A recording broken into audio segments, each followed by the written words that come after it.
আসসালামু আলাইকুম, সবাইকে স্বাগতম আমার চ্যানেলে। কেমন আছেন সবাই? আশা করছি সবাই ভালো আছেন। আলহামদুলিল্লাহ আমরা বেশ ভালো আছি। তো আজকে হচ্ছে 26 রোজা। দেখতে দেখতে 26টা রোজা চলে গেল, আর কয়েকটা রোজা আছে। তো আজকে আমি আর অন্য কোনো কথা বলবো না। আজকে আমি কথা বলবো হচ্ছে ইউটিউবার সেই বেল্লালকে নিয়ে। তো এর আগেও আমি ইউটিউবার বেল্লালকে নিয়ে একটা ভিডিও দিয়েছিলাম, আজকেও আবার দিচ্ছি। তো আজকে দিচ্ছি আর কি খুবই কষ্টের বা দুঃখের সংবাদ নিয়ে।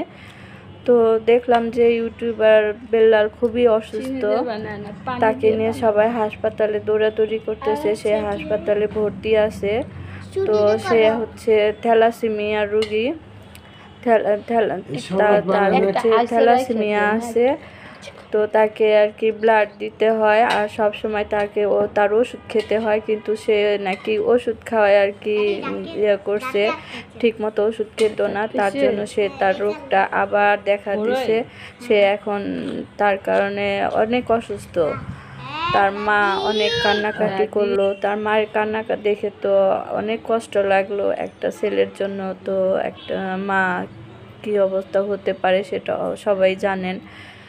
তো সবাই ইউটিউবার বেল্লালের জন্য দোয়া করবেন। তার 2টা বাচ্চা আছে, বউ আছে। আমরা সবাই তার জন্য দোয়া করব, সে যেন সুস্থ হয়ে সুন্দর একটা জীবন আর কি পায়, দীর্ঘজীবী হতে পারে। আল্লাহ যেন তাকে সুস্থ করে আবার বাড়িতে ফিরে দেয়।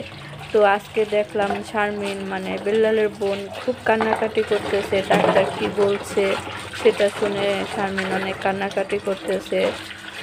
তো দেখে খুব কষ্ট লাগলো, খুব খারাপ লাগলো। তো আমি একটু যাব, কিন্তু এখন যেতে পারতেছি না, রমজান মাস, সংসারের কাজকর্ম ব্যস্ততায়। তারপরে যাওয়া উচিত, দেখি চেষ্টা করব যাওয়ার জন্য।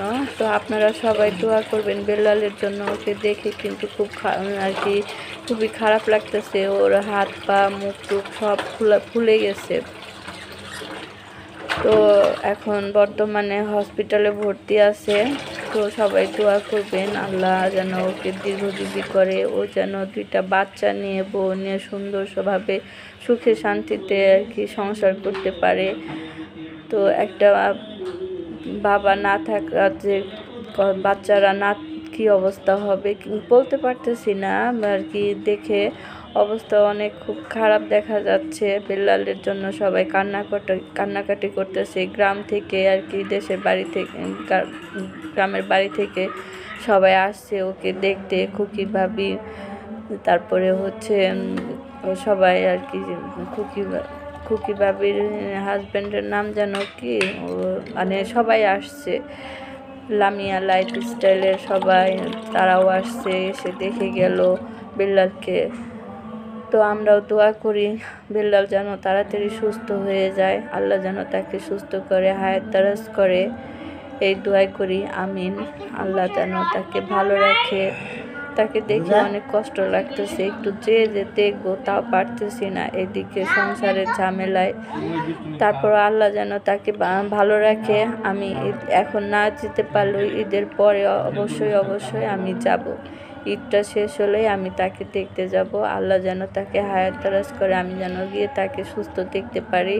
সবাই দোয়া করবেন। তো কি তার সেদিনও দেখলাম আর কি, ওর মা অনেক কান্নাকাটি করতেছে। তো একটা সন্তান যদি অসুস্থ থাকে তাহলে, আর সেই সন্তানের জন্য একটা মায়ের যে কী অবস্থা হতে পারে সেটা একটা মা ছাড়া আর কেউ বুঝবে না তার কষ্টটা। তো মায়ের কান্না দেখে তো চোখের পানি ধরে রাখা যায় না, বেল্লালের মায়ের কান্না দেখে। তারপর হচ্ছে শারমিন হচ্ছে তার বোন, তার বড় ভাই। এই অবস্থা, একটা বোনের যে কী অবস্থা হতে পারে একটা ভাইয়ের জন্য, সেটা একটা বোন, যার বোন না ভাই না থাকলে বা একটা বোনের, সে বুঝতে পারবে না যে একটা ভাইয়ের জন্য একটা বোনের কি কষ্ট লাগে।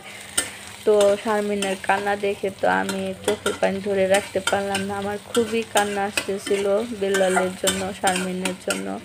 তো আল্লাহ করুক, আল্লাহ যেন কোনো খারাপ সংবাদ না হয়, খারাপ কোনো কিছু না হয়, এই দোয়াই করি।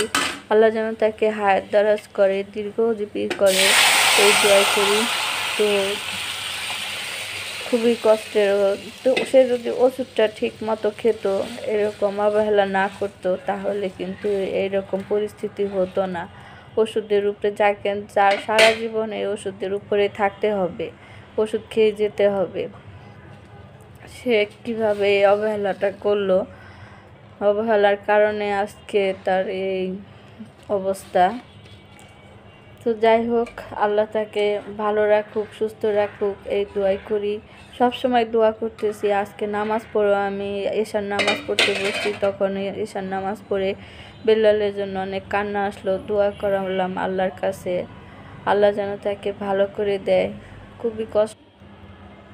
তো সবশেষে বিল্লালের দীর্ঘায়ু কামনা করে আজকের মতো এখানে বিদায় নিচ্ছি। সবাই ভালো থাকবেন, বিল্লালের জন্য দোয়া করবেন।